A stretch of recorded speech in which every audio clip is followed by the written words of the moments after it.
Hindi nagpahuli ang ilang mamamayan ng Gitnang Luzon na makibahagi sa usapin hinggil sa kontrobersyal na House Bill 6875 o ang Anti-Terror Bill.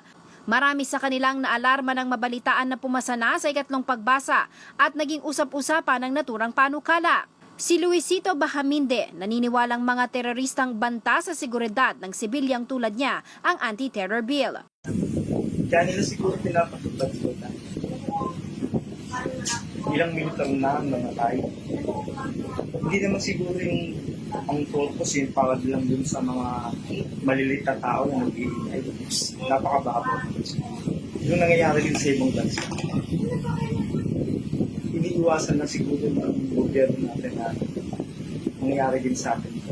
Ganito rin ang pananaw ni Carmelita Tayag. Naniniwala siyang magdadala ito ng kapayapaan at katahimikan. Para sa akin, okay po yun. Para maiwasan nga ang krimen. Pabor po ako. Para naman kay Daniel Bautista at Rem Santos, may positibo at negatibong epekto ang panukala.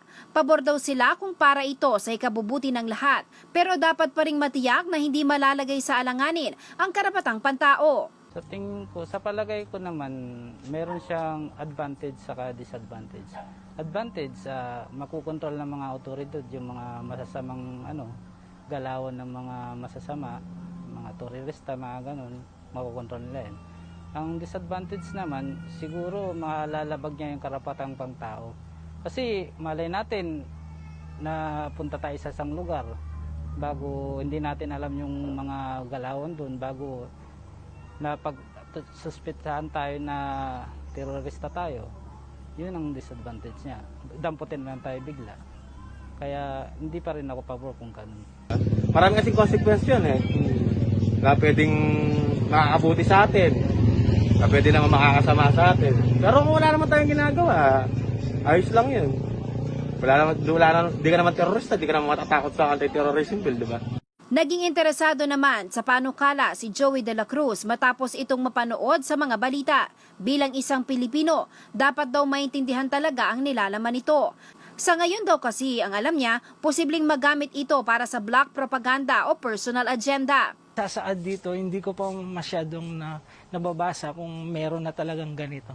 Kaya gusto ko din malaman kung ano tong anti-terrorism bill na to.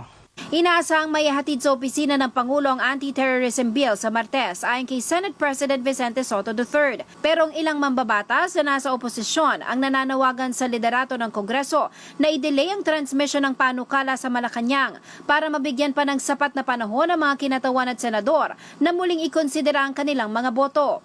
Ilang pro-administration lawmakers naman ang binawi ang kanilang suporta sa anti-terror bill, kabilang ng pangunahing may akda ng original House version nito na si Representative Rufy Biazon na bumotong no.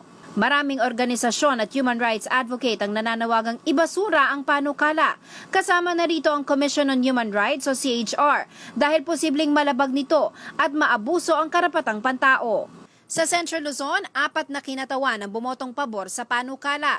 Kabilang dito sina Aurora Lone District Representative Romel Rico Angara, Pampanga 1st District Representative Carmelo John Lasatin, Pampanga 2nd District Representative Juan Miguel Arroyo at Pampanga 4th District Representative Rimpi Bondok. 2 mambabatas naman sa rehiyon ang bumotong no. Sila ay sina Bataan 2nd District Jose Enrique Garcia at Nueva Ecija 3rd District Representative Ria Vergara.